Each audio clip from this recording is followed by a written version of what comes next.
Bonjour et bienvenue, voici notre tour d'horizon économique, géopolitique et boursier. Nous sommes le mardi 9 avril pour comprendre comment tourne la planète finance et lorsqu'elle tourne autour du backstop. C'est sur la bourse au quotidien et nulle part ailleurs et l'épisode du jour s'intitulera TMM, Theresa May, merci.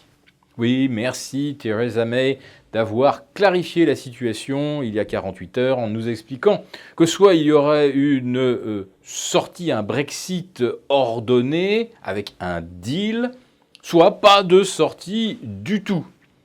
Et je dois dire que cette deuxième solution me semble prendre encore un peu plus de consistance ce matin, puisqu'Angela Merkel vient d'adhérer au concept d'extension du backstop, c'est-à-dire en fait le maintien des conditions de transaction et de circulation des capitaux des personnes entre la frontière des deux Irlandes, donc backstop qui serait prolongé jusqu'en 2024. Un véritable chiffon rouge pour les Brexiteurs purs et durs, ainsi que pour les députés unionistes d'Irlande du Nord. Alors quand on dit unioniste, c'est pas l'union avec la République d'Irlande, bien sûr, c'est l'union avec la couronne britannique, et ceux-là veulent que Brexit means Brexit.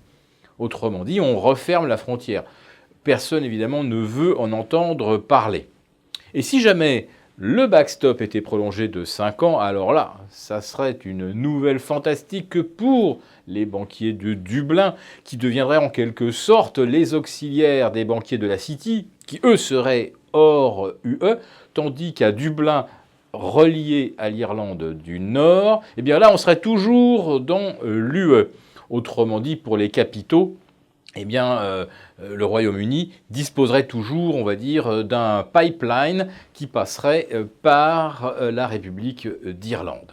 Alors bien sûr, je l'ai dit, c'est un chiffon rouge pour les Brexiteurs purs et durs. Autrement dit, le compromis que recherchait Theresa May avec Jeremy Corbyn risque à nouveau de voler en éclats et on est reparti pour un tour.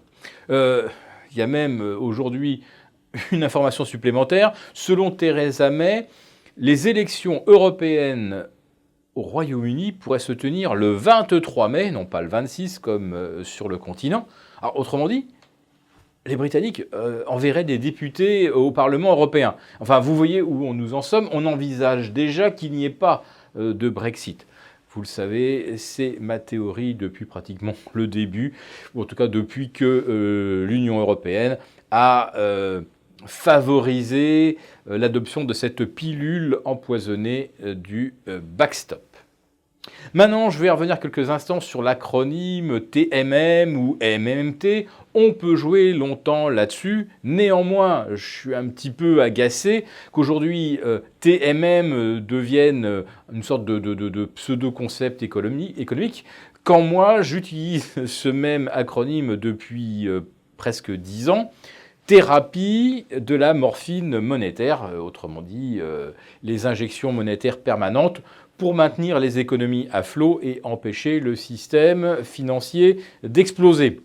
Donc aujourd'hui, on nous explique que c'est une théorie monétaire moderne. Non, c'est même pas une théorie, c'est simplement le constat que l'on arrose, que l'on inonde les marchés de liquidités pour empêcher que les taux s'envolent et que le système s'effondre.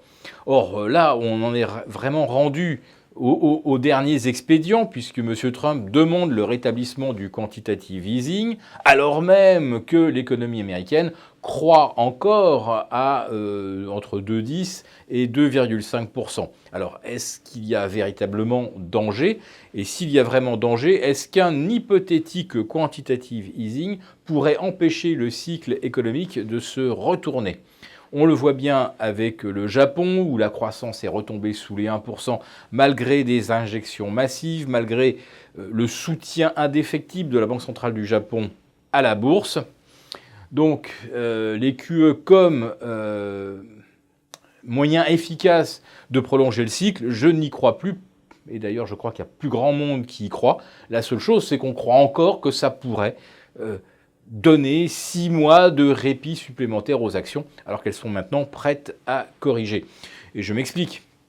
Nous rentrons vendredi dans la phase de publication des résultats. Autrement dit, les entreprises entre ce vendredi et on va dire le 4 ou 5 juin prochain, les entreprises ne vont pas pouvoir racheter leurs titres. C'était le principal carburant de la hausse en début d'année. Ensuite, il y a eu tous les achats suiveurs qui se sont enclenchés.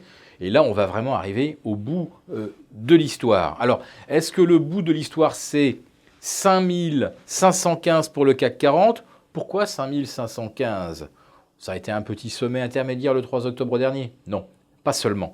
À 5515 sur le CAC, celui dont on parle aux 20 heures, on aura égalé le record absolu du 22 mai 2018 sur le CAC 40 Global Return, celui qui agrège tous les dividendes. Alors ces dividendes bien sûr vont pas tarder à être distribués, mais pour l'instant donc le CAC 40 Global Return, à l'instant où je vous parle, alors que le CAC 40 tutoie les 5005, le CAC 40 Global Return est seulement à 0,3% de son record historique absolu du 22 mai. Donc c'est une résistance absolument majeure, alors que maintenant, on entend beaucoup de commentateurs penser que le CAC 40 va aller retester ses sommets de septembre. Là, je parle bien du CAC 40, celui dont on parle aux 20 heures, et ce qui supposerait qu'il aille au-delà des 5006. En ce qui concerne les indices américains, il ne reste plus maintenant que 48 heures en fait pour aller rechercher les records absolus,